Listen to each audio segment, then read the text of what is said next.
The mobile infantry is the main ground fighting force of the human military, the Federation, in Starship Troopers. These are the soldiers who actually land on alien planets and fight the bugs. Their job is simple but extremely perilous. They capture planets, defend Federation colonies, rescue civilians, destroy bug nests, and push deeper into enemy territory during large military campaigns. The way the mobile infantry fights is very different from how modern armies fight on Earth because mainly that the enemy is quite different. Battles are often chaotic because the bugs do not fear death. They simply keep charging until they overwhelm their enemies. This means the mobile infantry squads must fight in differing combat tactics all the time, with variable weapons as well. And that is why we are here today to discuss the types of weapons commonly used by the mobile infantry to kill the Arachnids, and then their best weapons or the most powerful ones in their arsenal. See, the most common troopers are the regular riflemen who make up the majority of the infantry. These are the ones whom you saw in the movies, lightly armored and easy to kill. But they are not the only kinds of troopers. The MI also has several specialized units that perform missions that are simply too dangerous for ordinary troopers. That is where the Deep Space Vanguard comes in. These are sent deep into bug-controlled space or behind enemy lines to retake lost worlds. Another important group is the Power Armored Troopers, which lets them fight at par physically with the bugs. Then at the very top are the Marauders, who are considered some of the Federation's elite warriors. Instead of wielding ordinary powered armor, they pilot large combat mechs called the Marauders, either the M11 version or the improved Mark II. They are often deployed against the largest bug attacks or the toughest arachnid species where ordinary infantry would probably just fail. And their weapons are always heavy, and they are amongst the most powerful ones that the MI have in their arsenal. Okay, speaking of weapons, we should at least begin by showcasing the normal trooper firearms. The most common weapon is the Marauder assault rifles and its variants, which fires the standard 7.62 by 51mm bullets. However, Arachnid warriors are incredibly tough, and it often takes many bullets to bring one down, as even the lowly warriors fight on even with lost limbs, and there's only a small cluster, a nerve cluster, at the very center of their heads that lets the bullets stop them completely.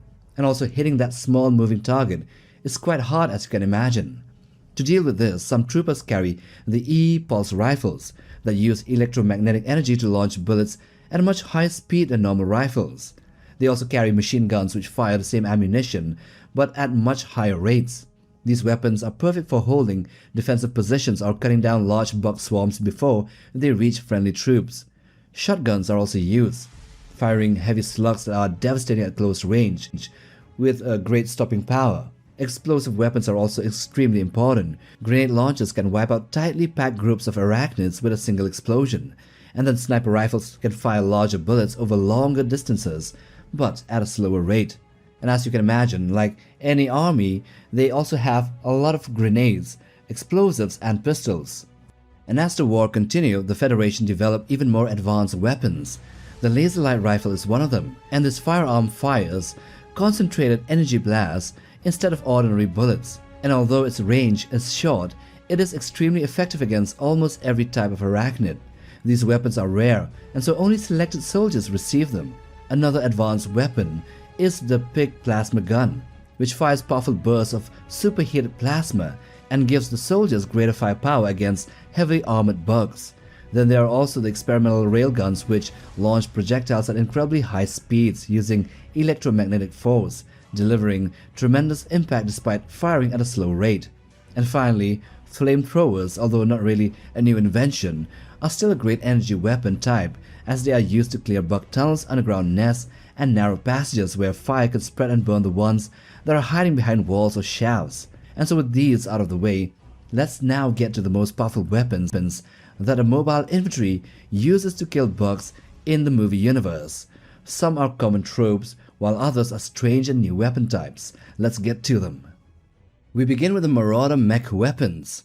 So unlike the smaller power suits worn by ordinary soldiers, the M11 and the Mark II version are heavily armed two-legged combat mechs that were built by the United Citizen Federation to give infantry enough firepower and protection to fight the biggest bug attacks head-on. The mech carries an impressive range of heavy weapons depending on its mission. These include the Marauder Cross Heavy Machine Gun, which is a powerful 5-barreled 15.6mm weapon, or the Vulcan 3 Rotary Cannon, which is similar and delivers a stream of huge caliber bullets. Then there is the M779 Ultralight Auto Howitzer, which is a 155mm gun capable of destroying distant bug positions since it is essentially an artillery gun. The mech can also switch up with the M2A5 flamethrower, which is ideal for burning bug tunnels and clearing underground nests, and the Trip Hammer Smoothbore Cannon, which is a powerful 40.4mm cannon designed to smash through heavily armored enemies with explosions and shockwaves. All of these are powerful weapons that are available to the mobile infantry as well, but as fixed turrets since they are huge, but they are most famous for being the weapons of the Marauder mechs. Anyway, next we have the M7 Cyclone autocannon. The M7 Cyclone is a fast, hover combat vehicle that gives the mobile infantry powerful long-range fire support while staying constantly on the move. Instead of using legs like the larger Marauders, it floats above the ground using 4 hover rotors, allowing it to travel quickly across rough terrain and easily avoid obstacles. Its main weapon is a powerful autocannon mounted in a rotating turret, which can keep firing accurately even while the vehicle is moving at high speeds.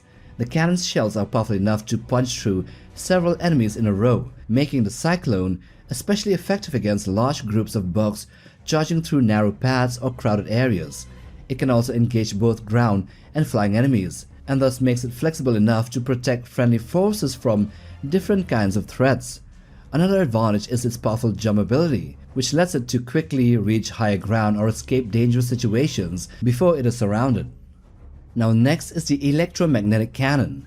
The E-Pulse Cannon is a heavy electromagnetic weapon designed to destroy enemies using pure speed instead of explosives.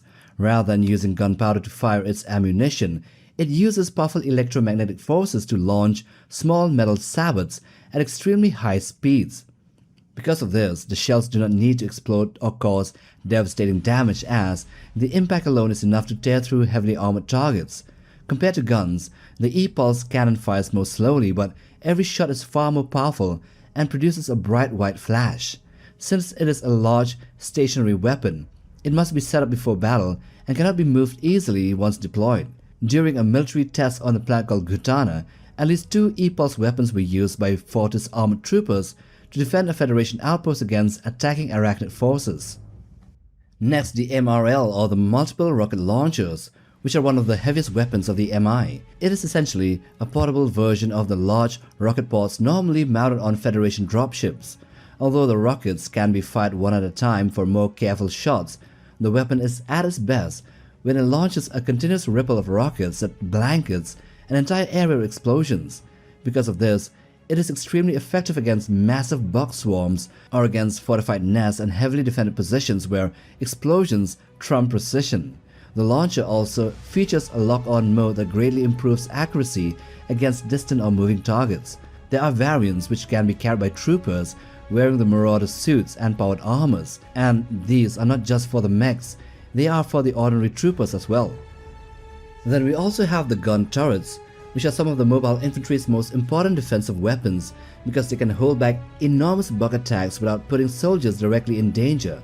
Once set up around bases, landing zones, or important objectives, these automated or crew-operated weapons provide continuous heavy fire that can stop swarms long before they reach friendly lines.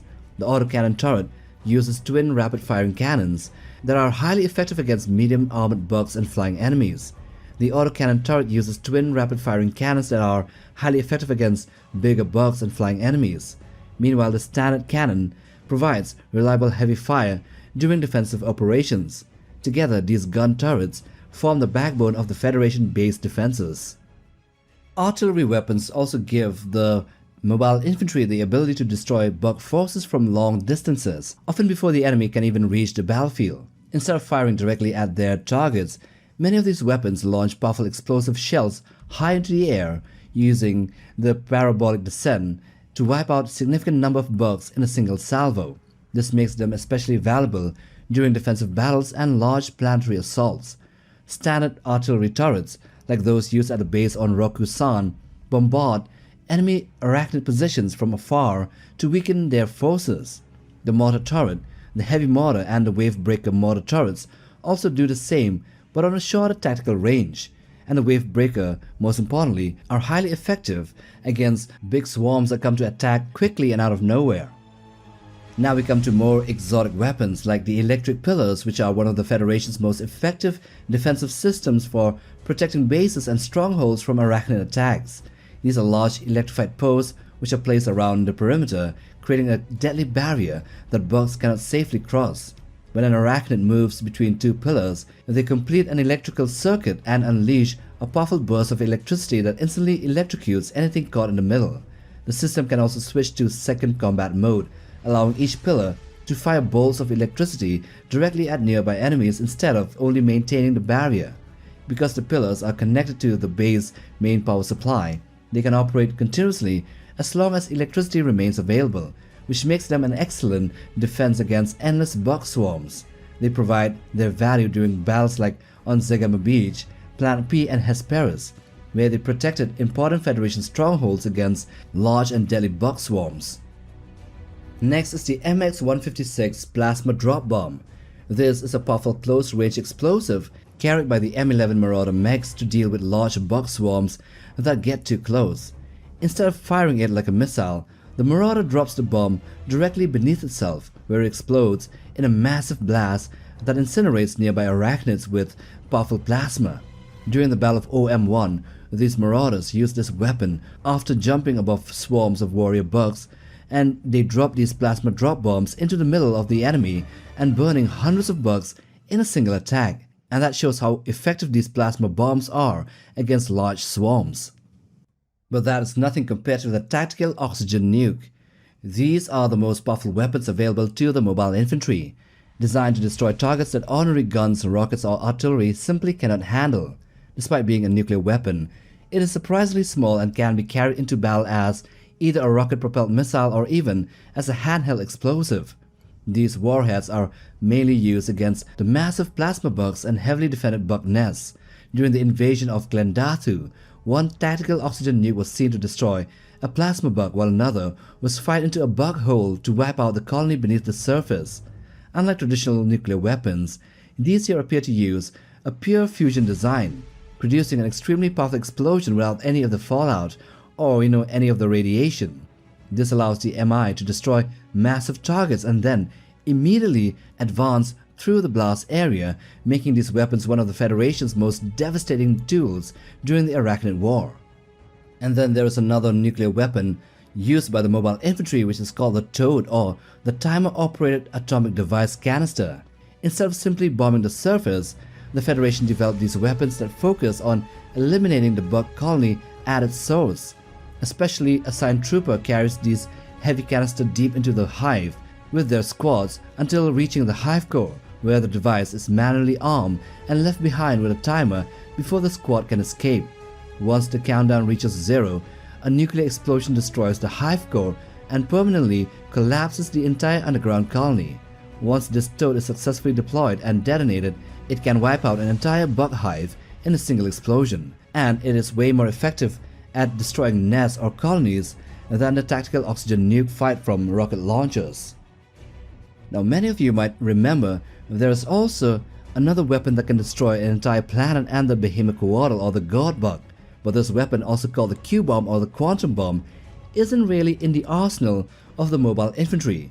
It can only be deployed by the Terran Command or the fleet, and thus it is not here in this list, but it is a notable mention. Now with that, we end this video. Do hit the like button for support and also click that bell button for regular updates on new video uploads here in this channel. Also subscribe to be a part of Legion Notebook, and till the next time, take care, boys.